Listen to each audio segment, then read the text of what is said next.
Hey friends, and well, let me be honest, probably before this video is over, some of you will consider me as an enemy. But I wanted to share a couple minutes about my thoughts, not only on the tragedies that we have been experiencing over these past months, and especially these last couple of days with the shootings of our black men, but what I'm coming to learn over my 23-year journey of being a white man, living and ministering amongst my black family here in several inner cities of Chicago. And I'm going to speak very black and white because, let's be honest, it's a black and white issue. I want to take you to the book of Exodus, chapter 1, and I wanted to share a little bit of what took place prior to the rise of Moses. When I read that, it talked about that the Pharaoh became concerned and very fearful that the Hebrew slaves were growing in number and in power. So in order to maintain their oppression, he put upon them great labor. He put upon the Hebrew slaves cruelty to keep them down. However, they still grew. And so he brought together some midwives, and he instructed them that when a Hebrew boy was born, kill him.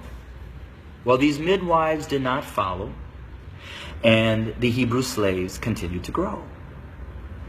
Eventually, the Pharaoh became so hatred towards those Hebrew slaves that he made a decree. He put out an order that male baby boy Hebrew slaves were to be killed by casting them into the Nile River. Let's look at America. We brought blacks into this country as slaves. We never intended them to be anything other than a slave. But they began to grow in number and in power, and eventually they fought their way to some freedom. So we became even more cruel. And to keep our black Americans down, we lynched. But yet they rose.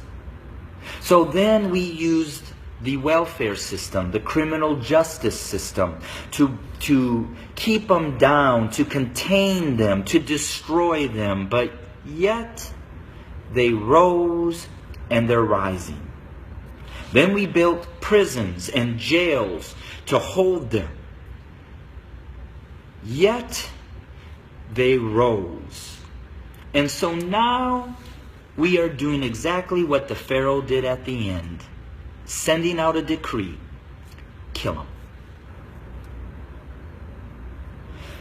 So until we admit that when we wrote this Constitution that all men are created equal, that we never intended to include our black brothers and sisters, our nation may end up facing exactly what the Egyptians faced when they refused to let God's people go.